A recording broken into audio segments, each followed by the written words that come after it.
everybody. I'm Pantyhose King, and with me is my new co-host. Introduce yourself, new co-host. The one, the only, Rob Speedking. How's it going? It's going good, and he is the one and only.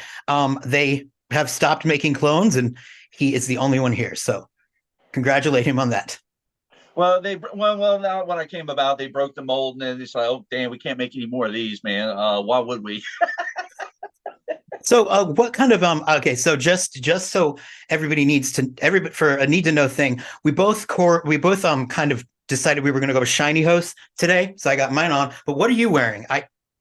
So what I have on today is my ultimate favorite, which is my go-to, which are Danskin ultra shimmery dance tights. And I kind of call it the poor man's Wolfords because Wolfords, the Neon 40s, they're this Cadillac standard. And so when I started getting into and this goes back to how I used to be so jealous of women back in the 80s. Now I'm going to be dating myself. You're very, very young. Very young. When I was very, very young, I was a little nard. No, seriously, I would, because back in the 80s, it was everywhere. You would see the especially the shiny skin tones, the exercise tights, in the movies everywhere. I mean, God, like Olivia Newton-John get physical kind of. Yeah, stuff like that. And then, and of course you'd see everything, I'd be during the summertime and I'll be, watching cartoons. And then next, these exercise shows comes on and I'll be like, oh my God, I want that. Why can't I wear that? You know what I was doing in the 1980s? Let me guess, you were not even a glint in somebody's eye. I was a glint, but I was a very tiny. I was a tiny human. I did not discover my pantyhose thing until the very early 90s. That was my awakening. So I missed out on that whole 80s like zeitgeist. Oh man, I'm going to tell you something. For me, it really didn't hit me until really about 85, 86 when I was about 11 or 12 years old. By around sixth grade, that's when everybody, all the girls are starting to get their big girl hose, and they're wearing skin tones and they're sheer blacks, and they're getting away from the opaque whites and blacks and navy blues and stuff like that. And I remember in math class, I had this one specific math class, and there was this girl. She had these really long legs, and she was like a known bad girl. Let me put it to you that way. So you're basically, from what you're telling me, you had a massive boner for this person. Yes. You know what? I at one time I did date her sister at one point. But you were dating her only because because you just wanted to be by like the proxy closest thing to those legs? You'd be surprised. No, I wouldn't. I don't think I would. I mean, no, seriously, that was the only thing they made. And I'm going to tell you something. I hated math, but I didn't mind going to that class because you would wear them all the time. So that was the only excuse. I have dyscalculia, but if there was some way for me in 8th grade to have like a guy wearing a class, I would have not minded math either. You know what? I can totally understand from your end. Yes. Yeah, mine was not until it wasn't until the late 90s. And even when that happened, I was still a teenager, so I couldn't get on those sites. Like I saw the sites and I was like, ugh. For me, it wasn't the sites that I hit up first. It was actually the old file transfer protocols, the FTPs, or the old forums that you could go the old internet forums that you can sit there and download pictures and stuff like that. I was too young to be really aware of that kind of stuff. Me, it was AOL chat and that's about it. But God, we sound so freaking old right now. We should probably modernize a little bit, but not really, because actually one of the things that I wanted to do today, and I kind of wanted to get Speedy's, as I'm going to call him, I wanted to get his take on this because there have been a lot of really good improvements, right, happening with male wears, right? Yes. You know what? Ever since from going back to when I first started to today, there has been so much in the way of improvements. I mean, especially when you look at online stores and even the hosiery companies, there is so much going on that's so positive for our community, honestly. Yes. And so I thought, wouldn't it be fun to look back on sort of like the early trailblazers and maybe where I feel like they might have gotten things wrong, and kind of give us a sort of an idea of how far we've come. And I want to take you on that journey, Speedy. I want to take you on that journey with me. Oh boy, do I need to strap in or strap on? A good question. I That is mean, a good question. I mean, I guess both. I don't know. I mean, you could. I mean, why? I mean, come prepared. I say. Exactly. Come prepared. Yep. So on this journey, we're quoting one of the OGs, if I remember correctly.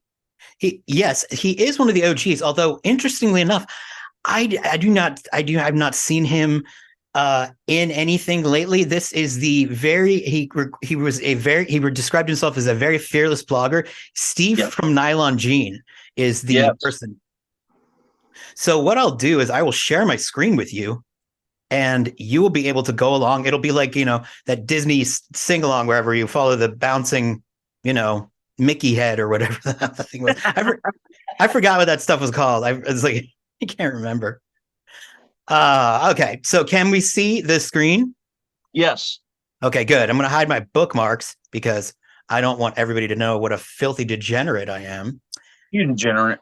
I'm a degenerate. Okay, so this article is called What It Is and What It's Not. This is exclamation points, okay?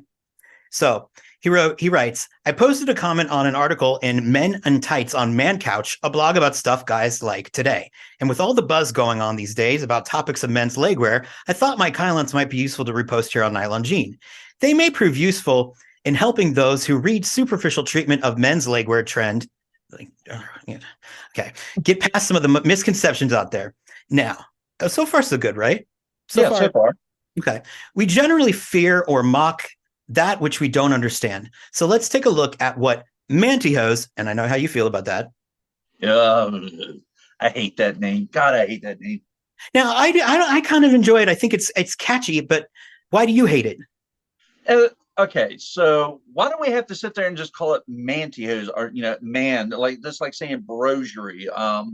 It's I look at it this way: it's pantyhose for men. It's men's hosiery. It's that's just the way I look at it. But that's just me personally. I find it cringy. Well, any which way, we're going to take a look at what Pantyhose is and what it's not. Again, all caps, generally speaking. Now, there's a photo of a young man here. Can't really get it much larger because it's a very small image, but he's wearing fashion tights outside of, it looks like the Eiffel Tower. Now, I like his outfit, Rob. What do you think? Not bad. For me, I would probably undone the shorts just a little bit longer, but then again, I mean, but I'm he's, I'm wearing a freaking kilt. So who am I to say? Right. And, he's in Paris. He's young. He's got like, it would be different, if like he was like hitting 60, right? And like, so, I don't see anything wrong with it. I think it's cute, but he said what it's not is pictured on the guy standing in front of the Eiffel Tower, pictured to the right. That's definitely something that's pretty far out there on the fringe of things. It doesn't represent what a vast majority of guys who wear legwear want to wear. Then, well, I don't know. Okay, so here's where things get problematic for me. It is also not a gay thing. From what I've read on a variety of blogs and forums, gay men, for the most part, feel about the same way about pantyhose as the stereotypical woman does. They don't like them and they don't want to wear them. I don't want to. We have to unpack that one paragraph. Okay, hold on. We need to like dissect the fuck out of this one. Yeah, like first of all, it is a gay thing. It's an everybody thing. Like it's right. It's straight, bi, gay, it's a universal thing. Yeah, it doesn't matter which way you swing. If you're a man and you wear them, you're going to fall into one of those categories. But then also, one of the things that bothers me is that he's like, what I've read on a variety of blogs and forums, I'm like, did you actually talk to any gay people? Like, did you ask any gay men, bi men, what their thoughts were? Or did you just go onto a forum where you thought you were getting information? Also, stereotypical woman? What does that mean? Well, I mean, we are talking about, this was like what, back in the 90s when this was written? This was 2000s, mid 2000s. Okay, mid 2000s. Okay, that's right. So mid 2000s, we're talking. Okay, so we're now thinking post Sex and the City. Or no, actually, probably around the time of like Sex and the City was blowing up, I think. Yeah, it was right around the late 90s, early 2000s. I guess it would have been finishing up. Yeah, I guess it would have been finishing up. And so, which I personally blame Sex and the City for the whole bare leg look thing. Anyways, Hey, I said that too. Hey, we both did separately come up for that, like that conclusion though, which was cool. yes, Like, and I think it's obvious that, I mean, it influenced a whole lot of, what women considered to be chic. Well, let's say specifically white women from a like higher, income tax. You know what I'm saying? Like, it was a yes, very specific sect of people, but still, nonetheless, it was influential. yes. But so you think that's what he means by stereotypical women? Uh, yes and no. And the reason I say yes because you bring up from what you just said. No, because when you look at, all right, great example. My own wife, or even people of my age nowadays, mostly do not wear hosiery because they all say, "Oh, it's so itchy, scratchy," and it goes back to when they were younger and they were forced to wear hosiery Exactly. all the time. Exactly. It was part of the uniform that was required of Right, all women to wear, right. regardless of their job. So it was a shackle to them. And also, this was also right around the time when the internet was finally starting to kind of really take off. And so now, when you look at it today, I mean, women can find all kinds of European hosiery or high quality hosiery for not such a large amount of money, and be able to wear something. And because even my own wife, she'll sit there and feel my hose, and she goes, "I like that, man. That's," she goes, "I wish I was skinnier. I could wear that." I I mean, think true story. And I think also, like, and then for example, like people like girls like Sony Panda, who are from a completely different, like she's a Gen Zer, I think probably like would be Yes. like, or so she's completely removed from the whole stereotypical woman era, Yes. which I just, it's such a, now if you want cringe is saying stereotypical person. It's like, what? No, I mean, don't talk about women if you don't have a woman parts. I mean, like, you can't just, I don't need Steve's insight on what it is to be a woman or a gay man. It's very helpful, Steve, but no, thank you. I know I Right. think he meant well, but at the same time, I also question his, I guess, like, was he huffing gas when he wrote this? Because Well, you also got to look at the fact that at the time of when it was written, I mean, it's completely different than say now here in 2023, where things yeah, are I things are. remember reading this and being like, it is a gay thing. It literally is. I'd be like, I have hard evidence. Hard. He said, So let's continue with his what it's not. It is not an attempt to revert back to the fashion of the 1700s. I love this because who ever thought that? I never thought that at all. Even the only thing I think about when it comes to historical is the fact that men wore hosiery first. Yeah. If it's sometimes pointed out that men were the ones who wore tights in the Middle Ages, it's only to illustrate that they're not exclusively a female garment. Correct. Mm-mm. No. No, no, no.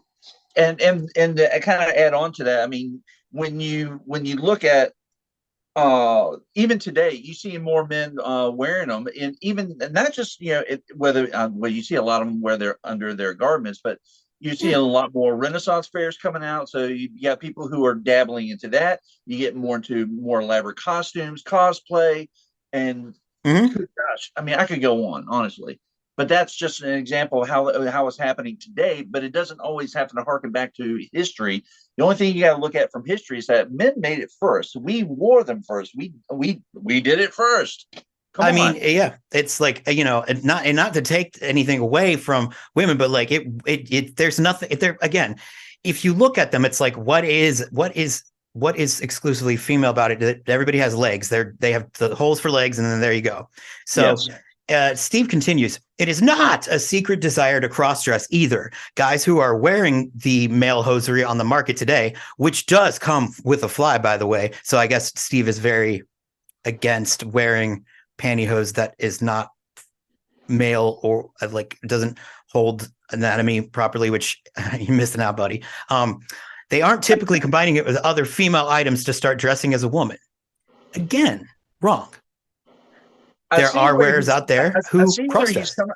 I see where he's coming from on this, and where he's trying to go with it. But when you look at it from today's time frame, You know that even back then, you still had your cross dressers. You still had Exactly. you still had your transvestites. You still had it all together, and even I your trans people. I mean, come I've on. known a ton of people, like a ton of guys who cross dress where pantyhose are like the base garment. Like they have to be wearing pantyhose. Otherwise Yes. they can't wear the other items that they wear. Yeah. Exactly. And they're still part of the community. And I think that's what the most important part is like, do not reject any facet of the community just because it does not apply to your specific thing. But so we're switching now. He's going to the positives. It is a recognition that men are likely as women to have tired, achy legs due to poor circulation, and that support hosiery provides relief if worn consistently. Sometimes they're worn under jeans or other pants. Sometimes they're worn with shorts. Sometimes they're in virtually invisible colors that closely match a skin tone. Sometimes they're worn in more visible colors like black or gray. Okay, that was a fascinating paragraph. But what I want to also say is I call bullshit on this. Look, I do get it that hose can be helpful for circulation, but I feel like a lot of men, and I know you're not, I know you're one of them, but I also wonder, I feel like some guys early on use that as a way to not excuse, but to justify why they Yeah. were wearing it. But I don't believe they had restless leg syndrome because there was a time where there were a lot of guys with restless leg syndrome, and you don't Yes. hear about it as much now. No, you don't. And be honest with you, I mean, when there was a lot of guys that I've talked to, and I remember this is from an early podcast of yours that I from your first season. And I remember you were saying, you know, it was the same thing for me. You know, it's like there are people who say things, but their DMs say something totally different. Mm-hmm. You get what I'm saying at? Yeah. And I'm not going to name names because I'm going to protect the innocent and even the guilty. But I mean, but yeah, now I do fit in this specific part of the paragraph because you already know my story. Anybody who Right. follows me, they know my story, and I've been very unabashed about it. Um, But can I give you a little bit of can I give you some credit though? You yes, have go for it. embraced the aspect of you have embraced that it's not just for like that there is an aspect of fetish to it and you Yes, don't reject it. no, Whereas there were guys who were adamant that it was a sin, like yeah, that. And then, like you said, in private, they're like, oh, I just love how it feels. It's such a fetish. And it's like, oh, okay, all right, I get it. You're a yep, hypocrite. yep. Which I mean, I guess we have to accept the hypocrites, right? I mean, Well, we have to. I mean, they're part of the community. If and we can say, look, if you're doing it to if you're saying this to protect yourself, then I get it, I understand because there are people. I mean, I'm in Virginia, so I'm in part of that whole Bible Belt, and everything. So yeah, if it's a cultural thing, if it's a religious thing, I get it. I understand that. I get you might have to hide yourself. If it's a cultural thing, if from your own particular country, because I mean, there are people I talk to from other countries. yeah, there are They people who have to hide it for their own safety. they have to, and I totally understand that, and I get that, and I'm not going to knock them on that. And so, if anything, wear on and do it safely. But if you are in a place where you can wear openly, I suggest doing it because if you don't, you might end up writing articles like this. This is true. He continues, and we'll try to kind of go through this because it's sort of like he says it is a way to attain added warmth beneath outer clothing without added bulk of long johns or sweatpants. Okay. It is a way for athletes, especially runners and cyclists, to keep the chill off the legs when they first go outside. Oh boy. Yet avoid overheating after the body temperature rises with exercise. I I don't know if I feel like he pulled that one right out of his ass, just like it's like the athletes go outside and they're like, my legs are so cold. What could I Well, I possibly mean, do? you do see soccer players like Ronaldo out there wearing them. Wearing. I Well, mean, Ronaldo wears them for fashion. You know that he does. And I mean, first of all, he's got a fetish for it. You oh, know he does. Like, it's apparent. I mean, come on. but like he also is from like an area where it doesn't appear to be cold ever. Yeah, Spain does not necessarily scream cold to me. They tend to practice. They seem. I've seen a lot of pictures of Ronaldo. Just let's say it that way. And perusing the internet in private time, he's never practicing where it's snowing. No, not at But all. so Steve says it's also a way to it's a way for it is a way for athletes to enhance stamina somewhat with the moderate muscle compression. Okay, I'll give him that. Yeah, I'll give him that because it helped me when I was drumming in heavy metal bands, years ago. Oh yeah, that would be a great look. Oh yeah. And it would help with the drumming too. So he says it is a garment worn for fashion in some cases, in that guys are recognizing that they can successfully add them to a masculine outfit if properly coordinated, i.e., not as shown in photo above by the Eiffel Tower. How much do you want to bet he has a crush on the Eiffel Tower guy? I feel like there's a lot of focus on that Eiffel Tower guy. I'm thinking there's a hidden crush somewhere. Little bit of love going on. However, for the most part, it is something generally worn for more functional purposes. Oops, sorry about that. I messed up the screen. For my part, I initially started wearing tights or sheer hose for leg support. But after a few years, I recognized I didn't want to give up on wearing shorts for good just because I needed to wear support style hosiery to keep my legs from aching. I've been wearing them openly amongst friends and colleagues for years now, and nobody questions my manhood because of it. Oh, Rob. Oh, where can I start with this one? I don't know. I'm really questioning my manhood right now, reading it, Oh, because I feel like it's turning me into. Am I questioning my manhood and sexuality at this moment? Oh my gosh! Wow! Oh man! I'd be like, Steve, everybody thinks you're gay, just so you know. Yeah. Okay. Just FYI, you don't. I mean, okay, and also, I not to be. Oh, this is me being bitchy, but like a properly coordinated outfit. I just want to say, Steve, right there. I don't know if I would call that properly coordinated. He's wearing a blue. I'm looking at the outfit he's wearing right there. I probably would have worn black hose with that one. Yeah. I don't think that the dark suntan is really particularly. I mean, I can see why you would wear it if maybe like it was about like drawing attention to the legs and specifically for a fetish maybe thing. But as far as suntan being part of a general like look, I think both you and I can admit, both being suntan lovers, like it's not always really that. It's more to draw attention to the legs, I think. Yes. It's about like, the look at me factor, which is fashion, but it's not necessarily for color coordination. I mean, granted, I have the fashion sense of a fucking banana, but honestly, I mean, banana. Color coordination is definitely the number one thing I'm always worried about, honestly. And when I dress, but I usually base it off of what hosiery I'm going to be wearing that day. If I'm, and just work my way up from there. You've got an eye for it. I've seen your pictures. You don't have to be humble about it. I would never see you wearing that. That's just. Look, I get that farmer's tan, then yeah, you might see me wearing that dark tan hose. Maybe, but I don't know. There's just something about that photo that screams, I'm pushing something deep, deep, deep down inside, and I cannot let it out except through my legs. That's all. It is what it is.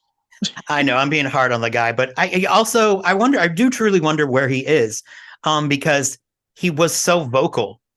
But here we go. So he goes, if you're basically masculine guy in the first place, wearing legwear doesn't detract from it. Yet if you're an effeminate guy, it doesn't matter if you wear a Rambo outfit, you'll still look like a girly man.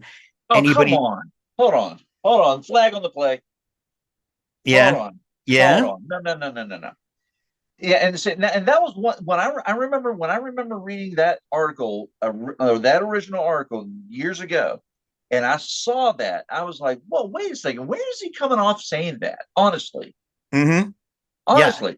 Because I could sit there. I mean, where, okay.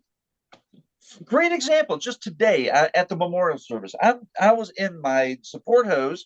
I'm in a kilt and everything, but I looked far from effeminate because I was not the only guy in a freaking kilt there. Well, and also, the implication that to look effeminate is to somehow look bad or less than.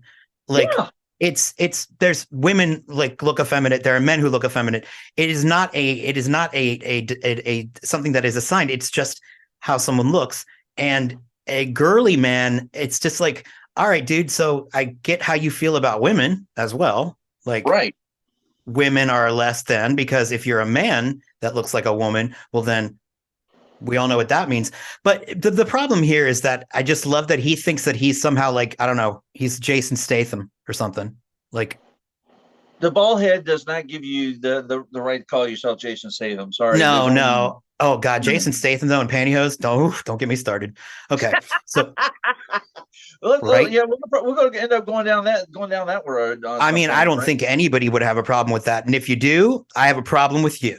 So he says, as with most everything, there are no absolutes. Yes, thank you. See, Steve, really, that's interesting because you just listed a whole bunch of absolutes. But anyway, the foregoing statements represent the bulk of men who wear legwear today. Yes, there are a few who will wear ostentatious patterns and colors out in public with shorts. Yes, there are gay men who wear pantyhose and like them. Yes, there are certainly cross-dressers who wear pantyhose with their outfits too. But by and large, those are not representative of the majority of men wearing nylon and legwear. And on behalf of them, I hope to shed a bit of light on the subject. Hopefully this will cause more writers to stop and take a more reasoned approach to the quote unquote pantyhose question. Well, I don't know if that's true, and I don't think it did help Steve. I think when I read this, I read helping or hurting, buddy, helping or hurting. At that point in time, he felt like he was helping, but honestly, the way that it was written, especially towards the end of it, I mean, he had some good intentions at the beginning, and I say that at the beginning, but when you look at it from a time filter now, no, Yes, there was so much wrong with that, because I mean, you look at it, like I said, through a time filter, you will see that even though you have effeminate guys wearing hosiery, and they'll and dressed in normal everyday outfits, and I've seen that. It doesn't matter if that they were gay, didn't matter if they were straight, didn't matter, if they're trans. They at least fashion themselves just right. And yeah. at least in my eyes, it did. Now this is coming from a straight guy, and I'm sitting there saying that actually looks good what they were doing. Now, if it looked bad, I would say something. And that's the thing too, is that I think when you have like such an agenda like that, it does end up damaging. And so it bothered me because for so long there was, this whole like that kind of point of view really, it really like continued to go across. Like he continued, like it influenced a lot of people, and there was a lot of that sort of attitude that happened. So I just kind of wanted to read it to put things into perspective, to sort of show everybody that like stuff has changed. And I think that this article in particular, if it was, I mean, and this was written by in conjunction, I believe, with the Lieberman like company, like he was working with like, yes. So it's amazing to think that there was like, this was paid for and sponsored. And I think that's where companies like where they went wrong, like by trying to push, it's this very limited, very heteronormative, very non-gay by, there's no association with any sort of deviation that they would. I think that was the problem. They had this kind of look. I think if they had been more open to the fact that it was just something that was done by everybody, maybe people would have gone out and bought them a little bit more. Oh yeah, I agree. I mean, I think that when now the way the company itself and the way they went through with the way they advertised, I like the way they advertised, because if you went through, I don't know if it's changed. It's been a while since I've been on the website. I know they're promoting other companies now and other brands versus their own.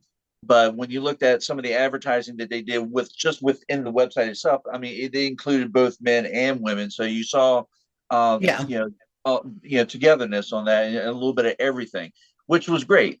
But at the same time, I see where Steve was going, and this is looking at it from a strong, straight perspective here. Look, I mean, but all I'm saying is that, I mean, I'm also just a strong gay perspective too. So, I mean, I'm just saying, like, I think both you and I are fortunate enough that we could really try our damnedest, but we're not going to look feminine no matter what we do. And and that sort of gives us maybe a little bit of a bias, because we really don't know what it's like for somebody like, we do have the benefit of we get to wear publicly because we look super masculine. Most people don't mess with it because of the, you know what I'm saying? Like, Yeah. I didn't realize until much later on in life that I was never physically bullied because people didn't want to, they thought that I would, be able to kick their ass. And right. And for me, I have this heavy metal attitude in the way I show my face. I mean, you see in my photos, I very rarely smile in my photos. I've never seen any of your photos. I don't know what you're talking about. And that, well, yeah, well, okay. Never heard of you. Who are you? Never. No. Yeah, no, I've noticed that, but you don't smile. But yeah, I guess so. That is true. But it does on purpose then, I guess, because you want to like. Right. There's a purpose behind it, because when I smile, if you ever find pictures of me actually smiling, I'll look like I'm fucking high. Well, good for you. I mean, are you high? No, no, just kidding. At this moment, I wish. Well, and that's wonderful. I'm glad that that's the way you feel when we're starting our first podcast together, that you wish you were on drugs, because don't do drugs. Not drugs? Oh, alcohol. Alcohol. There you go. Oh, wow. You call alcohol high. That's old school. Yeah. I'm going to go get high on some whiskey. Wait. Some bourbon, baby. Wait, I can't drink alcohol because for me, it took Jesus longer to resurrect himself than it does for me to get over a hangover. Like, yeah, I literally needed 4 days and he only took 3. Damn. So, yeah, so I can't do it. But if you got any, like, buckets of crystal, I mean, I'm just kidding. Just bring it on. Bring it on. But that's just a little taste for what's to come. I'll do it again. But I just wanted to introduce everybody. Well, not introduce everybody because everybody knows you, but I just sort of wanted to bring you on, or as officially the co-host of Tights Frame of Mind, and just have some fun. And I feel like we had fun. I had a blast, actually. I was real after I listened to to the podcast, and I've listened to most of the episodes so far. And honestly, I have not laughed more or been more entertained than what I've heard so far, because I love the jokes, the inside jokes, but also I love the personality altogether. It was exciting, engaging, and not only that, you learn a little something every once in a while. Well, thank you for that. And you know what? I believe that we can continue to do that in the show, and that's what we will continue to do.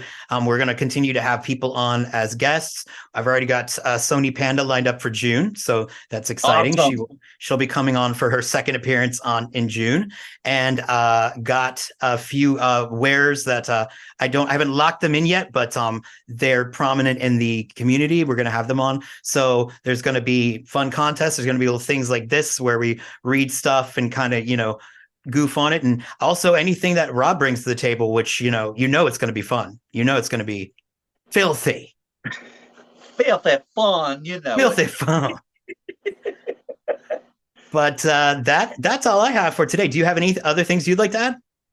No, I've put everything out on the table right here. We're going to have ourselves a great time. Just make sure you tune in, tell your friends, tell all your friends about it. And we'll tell your enemies next time. You even tell your enemies about it too, right?